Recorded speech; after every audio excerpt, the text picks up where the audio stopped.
여러분 안녕하십니까. 신문을 보는 시간 아침엔 매일경제입니다. 오늘은 8월 10일 금요일입니다. 먼저 주요 신문의 일면부터 보겠습니다. 매일경제입니다. 큼지막하게 제목이 달렸군요. 규제 부메랑. 서울 집값 전셋값이 뜀박질을 하고 있다. 너무 오르면 안 좋은데 다시 오르고 있다는 얘기인데요. 상승률이요 23주 만에 최고를 기록하고 있답니다. 이유를 보면요. 1년 전이죠. 지난해 8월에 부동산 대책이 나온 이후에 재건축 분양권 거래 압박이 됐는데 수요는 넘치는데 매물이 씨가 마르니까 값이 올 수밖에 없다. 그래서 규제의 부메랑이다. 이런 분석을 하고 있습니다. 지금 정부가 이달 말 투기 지역을 추가한다고 합니다. 추가 대책이 또 나오나 봅니다. 집값이 좀 안정돼야 되는데요. 안 되는 것 같아요. 다음 신문 보겠습니다. 중앙일보입니다. BMW 얘기가 또 나왔네요. 이번 주 내내 이 소식 전해드리고 있는데 리콜 대상 아닌 차까지 BMW 36번째 놀랐다. 어디 무서워서 차 근처에라도 가겠습니까? 정부 BMW 대책 와중에도 화제가 났는데요. 이번에는요. 가솔린차, 그동안은 디젤차 위주로 화제가 났는데 이번에 가솔린차 그리고 주차를 한 차량에서도 문졌다는 겁니다. 디젤차만 문제 해명에 신뢰도가 떨어지고 있다. 국내 BMW 화재 비율은 벤츠 차량의 3배에 달한다는 겁니다. 다음 신문 보죠. 경향신문인데요.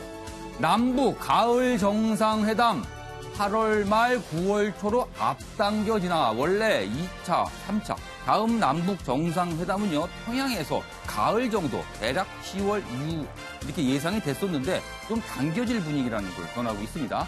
13일 판문점 5위급 회담서 문 대통령, 김 위원장 3번째 만남을 협의할 예정인데요.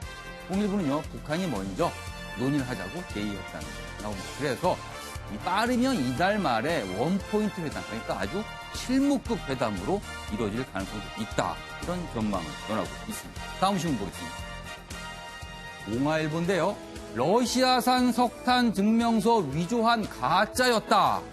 여기 보면요. 여기 맨 끝에 보입니다. 잘 보이시는지 모르겠는데 샤이닝 리치호 북한산 석탄을 국내로 반입했다는 의혹을 사고 있는 문제의 배인데 작년 10월에 낸 서류가요.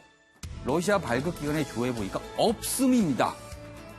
발급기관에서 그런 서류 낸 적이 없다 그러는데 러시아 서류를 내고 국내로 들어왔거든요. 그렇다면 이게 뭡니까? 뭔가 가짜의 분위기가 좀 있는데 오늘 관세청이 이와 관련된 발표를 한다고 하니까 한번 기다려보도록 하겠습니다. 일면신문 지금까지 쭉 훑어봤고요. 오늘 저와 함께 신문을 보실 4분 자리에 모셨습니다. 먼저 조대진 민주당 국민통합위 부위원장 나오셨고요. 이재진 자유한국당 통일위 부위원장, 그리고 이승훈 바른미래당 법률 부위원장, 그리고 신장식 정의당 사무총장 나오셨습니다. 안녕하세요. 안녕하세요. 오늘 보시니까 직함이 3분이 부위원장, 그리고 한 분은 총장입니다. 묵직한 직함만큼 묵직한 논평 기대해 보도록 하겠습니다. 자, 본격적으로 신문 읽기 들어가 볼 텐데요. 일단 가장 소위 말해서 이제 따끈따끈한 뉴스가 되겠는데요. 김경수 경남지사 관련된 내용입니다. 보겠습니다. 김경수 드루킹 맞대면 킹크랩 본 적 없다. 반면에 설명했다. 서로 딴말을 했다. 어제입니다. 어제 김경수 지사가 2차 특검 소환 조사에 응했습니다. 그래서 조사를 받고 오늘 새벽에 무려 20시간을 특검에서 보낸 뒤 오늘 새벽에 귀가를 했는데요. 어제 특검에 갔을 때, 특검에 도착했을 때 분위기를 전하는 내용이 있어서 한번 보겠습니다. 한쪽에선 고 노무현 대통령을 상징하는 노란 바람개비가 돌아갔고 반대편에선 태극기와 성조기가 걸러겼다. 아주 대조적인 장면입니다. 특검을 특검하라고 외치는 지지자들과 댓글 조작 프로그램 이름인 킹크랩이 그려진 현수막을 앞세우고 구속을 외치는 보수단체 회원 사이로 경찰 병력 400여 명이 배치됐다. 확실히 뜨거운 이슈의 주인공임을 증명하는 장면입니다. 또 밑에 기사 마저 하나 보죠. 특검 연장 민주정의당은 반대, 한국당 등 3당은 찬성. 자, 지금 특검 기간이 8월 25일로 끝납니다. 그래서 연장 여부에 대해서 지금 조금씩 얘기가 나오고 있는데 역시나 정치권에서 먼저 논쟁을 벌이고 있군요. 내용을 보면요. 서희검 특별검사팀이 9일 김경수 경남지사를 두 번째 소환하면서 수사기간 연장을 놓고 여야가 정면 충돌하는 양상입니다. 그럼 어떻게 충돌했는지 한번 보죠. 우선 김성태 자유한국당 원내대표는요. 이런 말을 했습니다. 국민은 지금 드루킹 특검 수사가 아직 절반도 못 미쳤다고 판단하고 있다. 반면에요. 더불어민주당 얘기입니다. 홍영표 원내대표는 그간 조사한 것만 보더라도 충분한 시간을 가지고 할 수 있는 수사를 진행하지 않았나 생각이 듭니다. 자, 조대진 부위원장.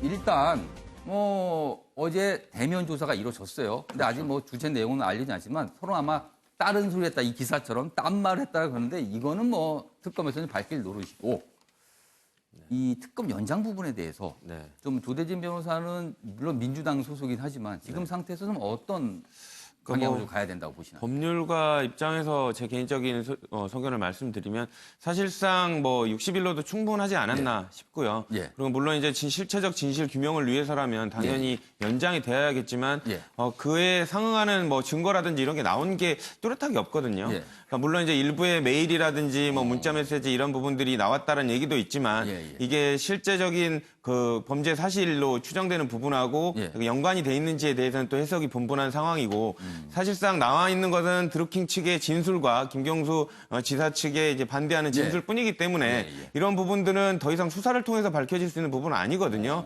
그렇기 때문에 굳이 30일을 더 연장한다는 것은 괜히 정치적 이유로 이슈화만 이끌어가는 그 방법이 지나지 않기 때문에 굳이 연장할 필요가 있는지에 대해서는 의문입니다. 그러니까 연장할 필요가 없다는 이유로 조대진 변호사께서는 해봐야 더 나올 게 있겠느냐. 네, 그렇습니다. 그렇죠. 쓸데없는 시간만 벌 수 있다라는 그런 이유 때문에 이렇게 의견을 주셨고.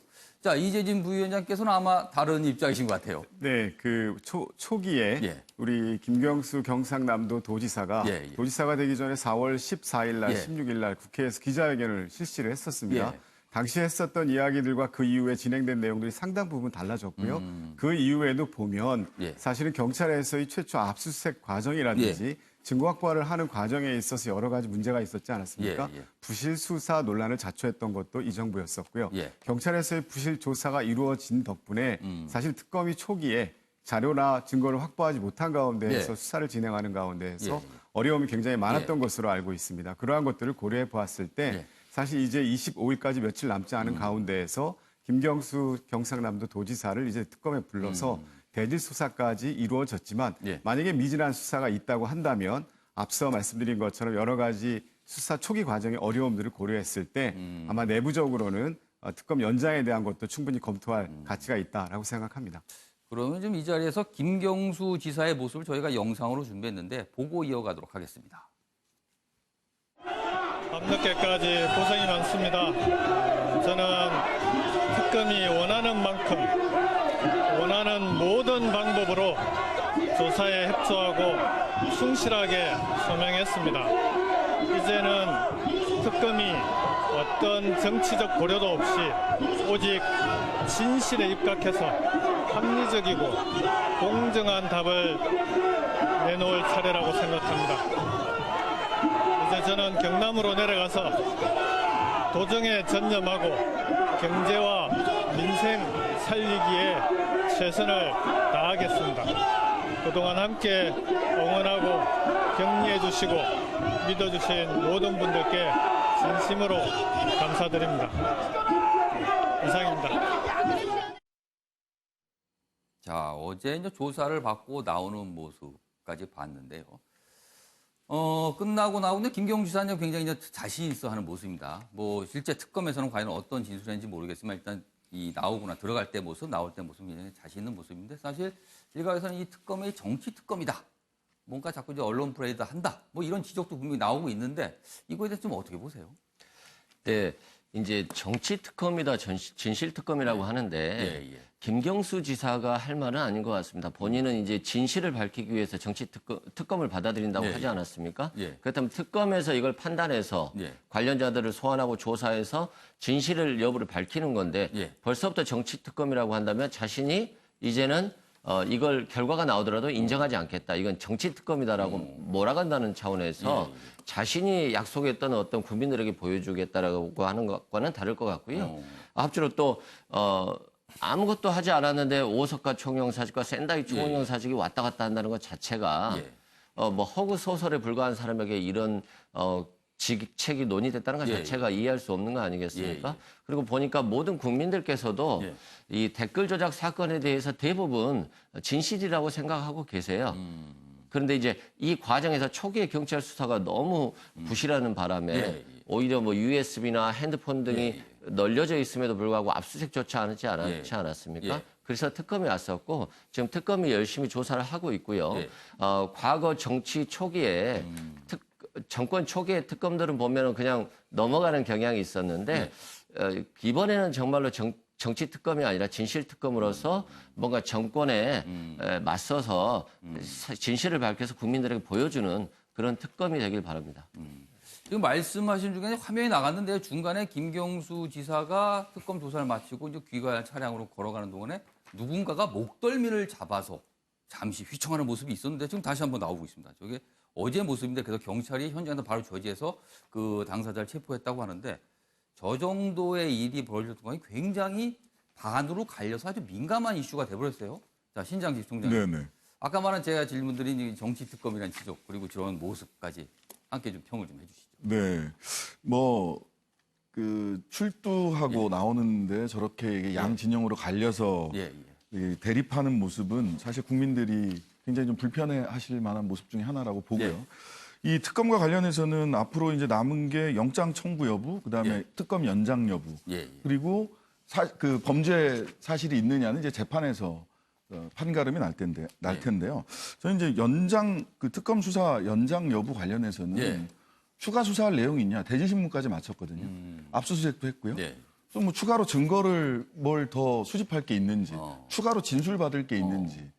저는 더 이상 진술받거나 그 증거를 찾을 것이 더 이상은 없다. 그렇다라고 한다면 특검 연장 여부를 가지고 논란을 하는 것 자체가 저는 문제가 있다고 봅니다. 특검에서 어디까지 수사했는데 어떤 수사가 필요하다라는 얘기를 본인들이 하셔야죠. 그렇죠. 본인들이 그 수사 진척 여부는 이야기하지 않고 언론에다가 흘리는 방식으로 하고 있어요. 이게 정치 특검이다, 진실 특검이다 이 얘기를 하기 전에 저는 특검의 행태상 보면은요. 지켜보신 분들은 알겠지만 특정 언론에 구체적인 워딩이 특정 언론을 통해서 계속 나오고 있어요. 어떤 신문인지 뭐 구체적으로 말씀드리지 않겠습니다만은 그 신문이 계속해서 특검, 소위 이제 빨대를 꽂았다라고 이야기하는데요. 이런 방식의 특검의 수사 내용 흘리기는 정치 특검, 진실 특검을 떠나서 이게 여론몰이 특검이다라고 하는 점은 조금 국민들도 느끼고 있지 않을까라는 생각이 듭니다. 그래서 정치 특검, 진실 특검 이런 논란 속에서 어느 한쪽에서 김경수 지사도 그런 논란을 불러일으키고 또 특검 쪽에서도 그런 논란을 불러일으키고 이렇게 할 것이 아니라 특검이 명확하게 앞으로 뭘 수사해야 됩니다.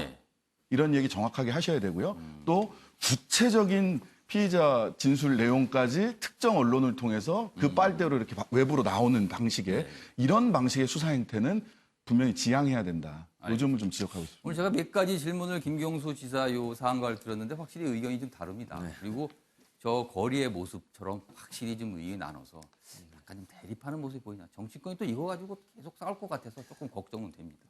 다음 주제로 좀 넘어가 보겠습니다. BMW였네요. 일단 이 기사를 보기 전에요. 요 위에 표현 좀 보겠습니다. BMW 알고 보니 버닝 모터 왓에버. 이게 영어로 해석을 하면은 시도 때도 없이 불이 나는 모터다. 뭐 이런 뜻 같으네요. 굉장히 좀 아픈 구성이가 아닐까 BMW 입장에서는요. 자, 내용 좀 보면요. 리콜 대상 아닌데도 불에 탔다. 730 LD 모델 리콜 대상이 아니거든요. 그런데 첫 화재가 났습니다. 엔진 쪽에서 불꽃이 튀었다. 올해 BMW 화재 차량이 총 36대로 늘었습니다. 옆에 기사도 보죠. 그런데 대상이 아닌데도 불에 타지만 또 2014년에서 2016년식은 더 활활 탄다. 이건 무슨 얘기인가요? 유로 배출가스 기준 강화에 당시 업체들이 어려움을 겪었다. 철저한 검증을 못했기 때문에 뭔가 문제가 있을 수 있다. 이런 분석인데 내용 좀 보겠습니다. 한 완성차 업체 배출가스 전문가는 당시는 2014, 2016년을 말합니다. 당시 세계 유명 완성차 업체들 사이에서는 디젤 엔진 배출가스 기준을 통과하기 위해 죽을 둥, 살 둥, 연소실로 배기가스를 집어넣는다는 얘기가 나올 만큼 기준을 맞추는데 어려움을 겪었다. 그래서 이 부분이 무슨 원인과 관련이 있지 않을까 이렇게 좀 분석을 하는 기사입니다. 옆에 기사 하나 더 보죠. 안전진단 받은 차도 불나는데 운행정지 명령 실효성 있나? 운행정지 명령은요, 진단 안 받은 차를 대상으로 하거든요. 근데 진단 받아도 불이 나는데 이게 무슨 효과가 있느냐 이런 지적이고요. 요 밑에 기사도 보죠. 화재 원인에 대한 의문이 증폭되고 있다는 건데요. 다른 문제를 혹시 숨기고 있는 게 아닌가 이런 의심을 사고 있다는 내용인데 왜냐하면 BMW EGR 이 배출가스 관련 이 부품인데요. 결함 탓이라고 진단을 했지만 이거와 관련 없어 보이는 화재도 자꾸 나오고 있거든요. 그래서 전문가들은요. 자동차 첨단화로 결함이 늘었다. 이런 분석도 나오는데 이 내용 조금 자세히 보죠.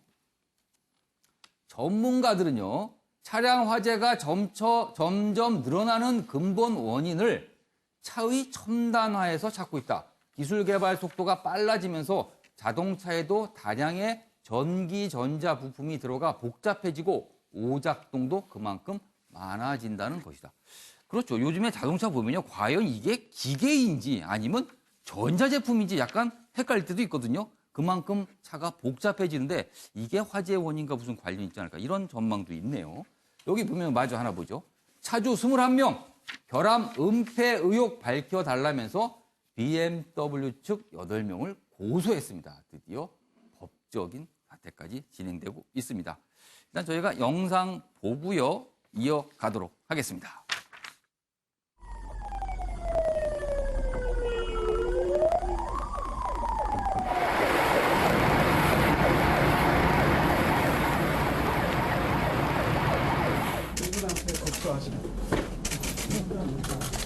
제가 화재가 나서 피해를 다른 분한테 입혔어요.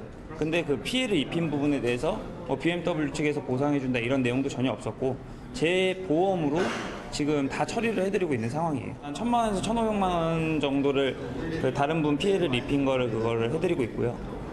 제 차량 전소된 금액이 이제 가액이 한 3,000만 원 정도가 나오더라고요. 원인 미상 통보받았어.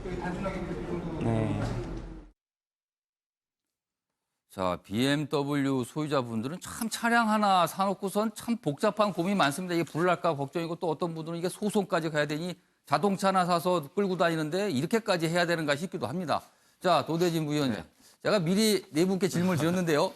BMW 가지고 한번 삼행시를 지어서 그리고 논평을 좀 해달라고 미리 부탁을 좀 드렸습니다. 도대진 부위원장 어떻게 제가 선택하셨어요? 참 어려운데 한글로 지어보겠습니다. 예. 비도 안 오고 예. MB 때문에 녹조도 심하고 더블로 괴롭다. 많이 되는 것 같습니다. 예. 뭐 일단은 방금 말씀드리는 게 여러 가지로 국민들이 지금 뭐 그 환경도 그렇고 지금 스트레스 받는 부분이 많지 않습니까? 뭐 비도 안 오는 데다가 여러 가지 뭐 환경 문제 때문에 스트레스 받는 부분도 많은데 이렇게 생활에 밀접한 자동차까지 또 화재가 나고 있고 정부도 여기에 대한 대책을 명확하게 내놓지 못해서 되게 지금 더블로 괴로운 상황인 것 같습니다. 뭐 정부가 조금 더 적극적으로 대책을 마련해야 될 것 같습니다. 알겠습니다. 자, 이재진 부회장께서는 어떤 삼행시입니까? 네, 저도 이제 한글로 조금 넣어봤는데요. 자동차 업계에서 비약점은 될 줄 알았는데 그래도 문제만 생기는구나. 네, 일을 하는 사람이나 자동차를 맡긴 사람들이나 일하느라 서로 힘만 드네. 일, 워크. 그렇게 됩니다. 지금 자동차 우리 BMW가 예. 그래도 국내에서 전체 차종 중에 예. 국내에서 차지하는 비중이 3.9% 정도 된다고 합니다. 상당히 많네요. 맞습니다. 메르세데스 벤츠가 이제 가장 높은 점유율을 예. 기하고 있고요. 수입차 중에 예. 그래서 한 2위 정도의 점유율을 기하고 있다고 하던데요. 사실은 전국적으로 글로벌 체제를 갖추고 있는 그리고 독일차에서 대명사로 되어 있는 차들 중에 한 차종인데요. 국민들의 입장에서 안전하다라고 생각하고 탔던 차가 사실 국민들에게 큰 실망감을 주고 있는데요. 이 제조사가 실망감을 주는 것과 함께 사실은 정부 측의 늦장 대응 역시도 지탄받아 마땅하다고 생각합니다. 특별히 이번 BMW 사태가 났을 때 그 전에는 환경부에서 EGR과 관련된 배기가스 순환 장치에 대해서 문제가 있다라고 하는 것을 그 전에 알고 있었다고 그렇게 이야기를 해요. 아마 이제 그런데 실제로 규제를 담당하는 것은 국토부였기 때문에 업무 협조가 안 됐다 이런 얘기가 있고요.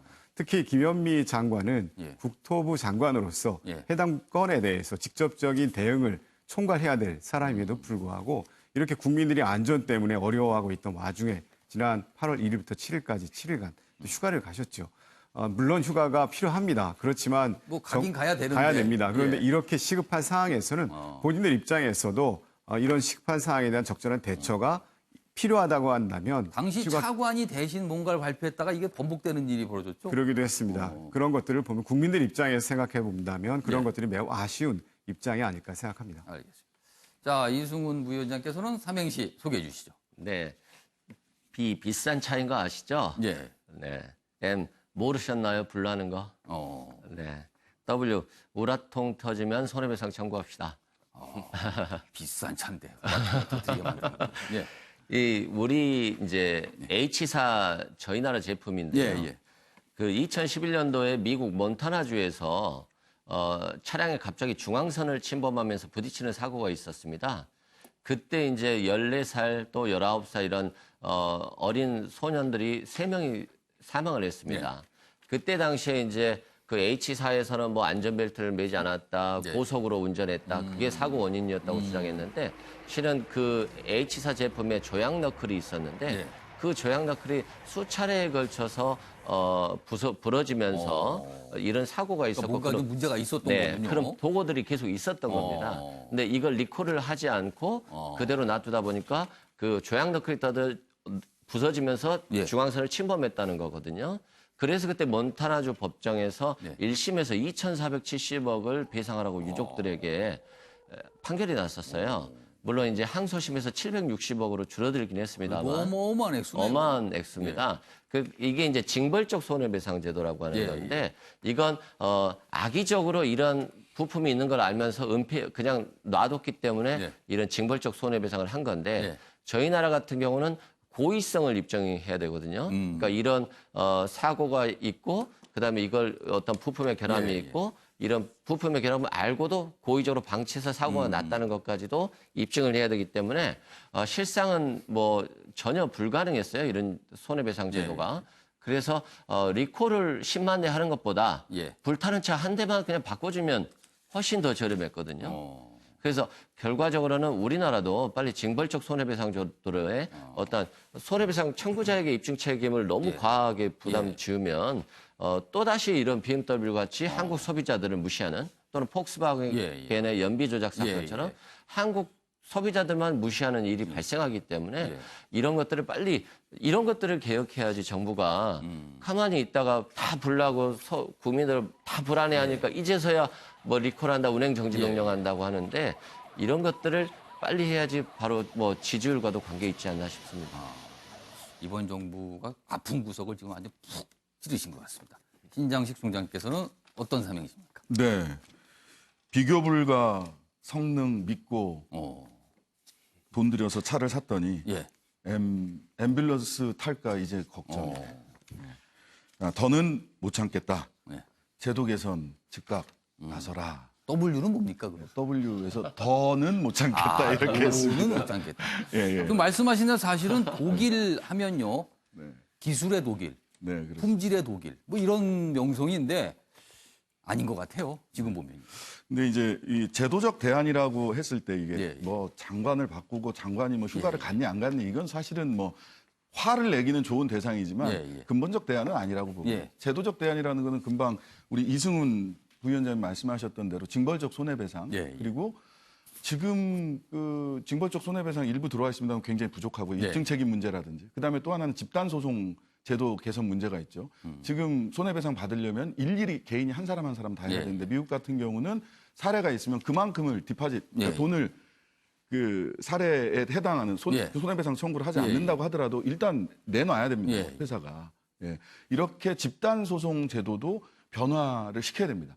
제도적 대안 다 있거든요. 오늘 이 자리에서도 다 말씀하시죠. 근데 이게 국회로 가면 어떻게 되냐면 회사에 우리 기업에 부담을 준다라고 하는 이유로 징벌적 손해배상 제도가 제대로 논의가 되지 않습니다. 그래서 실은 그 논의에 있어서 그 여기 나와 계신 앞에 그 세 당이 제도적 대안이 이미 나와 있는데 왜 안 하느냐. 기업의 이익이 우선이냐. 국민들의 안전이 우선이냐라고 하는 판단을 정확하게 하시면 저는 제도적 대안 분명히 나올 수 있다고 봅니다. 오히려 저는 장관 한 명을 욕하는 것도 장관 한 명을 탓하는 것도 중요하지만 정치권에서 이것을 법제화할 수 있는 공감대를 형성해내는 것, 의지를 갖는 것이 더 중요한 문제다.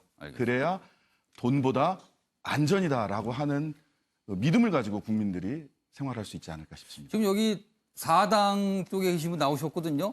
징벌적 손해배상 제도에 대해서 다 찬성하시죠? 찬성합니다. 네, 찬성. 반대하시는 당은 없죠? 네. 그럼 되겠네요. 알겠습니다. 이 약속을 꼭 지켜주셨으면 좋겠습니다. 이렇게 안 된 이유가 있었거든요. 다. 알겠습니다.